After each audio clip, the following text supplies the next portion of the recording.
To the weekly report. Homeschoolers are educated, not indoctrinated.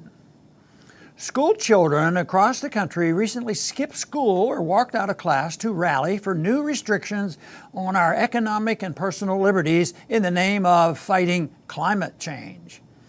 Instead of punishing students for playing hooky to promote a political cause, many teachers and administrators allowed or even encouraged students to skip school to attend these events.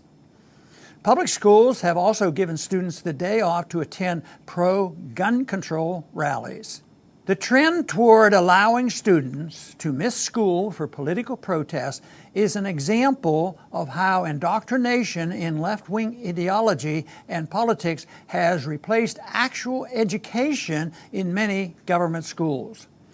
Some teachers may have seen their students' eagerness to show support for authoritarian policies like Green New Deal as confirmation of the teacher's success in convincing students that the science is settled regarding climate change. The truth is that science regarding the causes, extent, and effect of climate change is far from settled. But you wouldn't learn that in most public schools. Misleading students on climate change is far from the only or even the worst example of how student education is being shortchanged in order to promote socialism and its cousin, cultural Marxism. Government schools in Seattle are implementing a program called Math Ethnic Studies. As the title suggests, this replaces traditional mathematics with a curriculum built around the insane idea that math is not an objective truth, but a construct reflecting the interests of society's dominant economic, social, and racial groups. Among the questions the students are supposed to ask in this new curriculum are, how is math manipulated to allow inequality and oppression in society?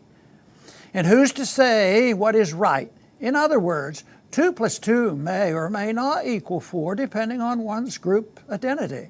Students who take this course may not be qualified to become scientists or engineers, but they will be qualified to agitate for expanded welfare and new limits on free speech in the name of social justice.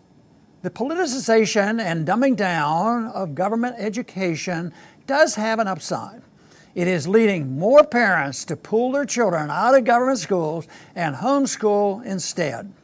Homeschooling allows parents to ensure their children receive a quality education that does not undermine their political or other values. Parents interested in providing their children with a quality education should consider my homeschooling curriculum. The Ron Paul curriculum provides students with a well-rounded education that includes rigorous programs in history, mathematics, and the physical and natural sciences. The curriculum also provides instruction in personal finance. Students can develop superior communication skills via intensive writing and public speaking courses. Another feature of my curriculum is that it provides students the opportunity to create and run their own businesses. The government and history sections of the curriculum emphasizes Austrian economics, libertarian political theory, and the history of liberty. However, unlike government schools, my curriculum never puts ideological indoctrination ahead of education. Interactive forums ensure students are engaged in their education and that they have the opportunity to interact with their peers outside of a formal setting. I encourage all parents looking at alternatives to government schools, alternatives that provide children with a well-rounded education that introduces them to the history and ideas of liberty without sacrificing education for indoctrination, to go to ronpaulcurriculum.com for more information about my homeschooling program. Thanks for listening.